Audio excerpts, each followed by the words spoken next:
Hospital से वापस आने के बाद जिन्वू की लाइफ नॉर्मल लग रही थी, लेकिन रात को उसके सामने फिर वही ब्लू स्क्रीन आई। Daily quest, 100 pushups, 100 situps, 100 squats, 10 kilometre run. Jinwoo ने सोचा यह क्या बकवास है, और उसने क्वेस्ट कंप्लीट नहीं किया। अगले ही सेकंड वो अपने रूम में नहीं था। वो एक सुनसान रेगिस्तान में खड़ा था, दूर तक सिर्फ रेत और उसकी तरफ तेजी से आते हुए विशाल सेंटीपीड। ये थी पेनल्टी जोन। यहां नियम सिंपल था, या तो सरवाइव करो या मर जाओ। जिन्वू भागता रहा, रेत में गिरता रहा, सांस टूट रही थी, लेकिन समय खत्म होने तक वो जिंदा रहा। और तब उसे समझ आया, सिस्टम मजाक नहीं है।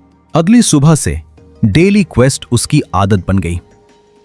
रोज एक्सरसाइज, रोज दर्द, रोज थकान। लेकिन कुछ बदल रहा था। उसका शरीर हल्का लगने लगा, उसकी स्पीड बढ़ने लगी, और सबसे अजीब बात, उसका लेवल बढ़ रहा था। एक दिन डंजन रेड के दौरान जब एक गॉब्लिन उसकी तरफ भागा, इस बार जिन्वू पीछे नहीं हटा। उसने सीधा हमला किया। एक क्लीन हिट, गॉब्लिन गिरा। Level up. यह शब्द देखकर जिन्वू को पहली बार लगा वो सच में ग्रो कर रहा है। फिर सिस्टम ने दिया एक स्पेशल की, इंस्टेंट डंजन। यह एक प्राइवेट डंजन था, अंदर अंधेरा और हवा में जहर की स्मेल।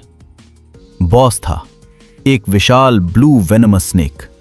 जहर तेज था, स्पीड खतरनाक थी। जिन्वू को मल्टीपल हिट्स लगे। एक पल के लिए वो लगभग गिर गया, लेकिन इस बार वो पहले वाला जिन्वू नहीं था। उसने पैटर्न ऑब्जर्व किया, अटैक टाइमिंग समझा, और जब सांप ने मुंह खोला, जिन्वू ने सीधा उसके वीक पॉइंट पर स्ट्राइक किया। Boss defeat. साइलेंस। उसको मिला बेटर गियर और ज्यादा एक्सपीरियंस। अब डिफरेंस क्लियर दिख रहा था। इसी बीच उसकी मुलाकात हुई यूजिनो से। D rank Hunter, rich background. जिन्होंने देखा कि जीनू अलग है। वो ऑफिशियली ई रैंक था, लेकिन फाइट करते वक्त बिल्कुल अलग लगता था। जीनू ने ऑफर दिया, साथ में रेड करते हैं। जीनू का गोल क्लियर था, पैसे चाहिए थे और स्ट्रेंथ। डील हो गई। अब उनका टारगेट था एक सी रैंक डंजन। ऑफिशियली ये जीनू के लेवल से ऊपर था, लेकिन सिस्टम के हिसाब से वो रेडी था। डंजन के गेट के सामने खड़े होते वक्त जिन्वू को एक चीज महसूस हुई। इस बार वो सबसे कमजोर हंटर नहीं था, वो इवॉल्व हो रहा था, और ये बस शुरुआत थी। सी रैंक डंजन के अंदर सिर्फ मॉन्स्टर्स नहीं, कुछ और भी था जो जिन्वू की जिंदगी बदलने वाला था।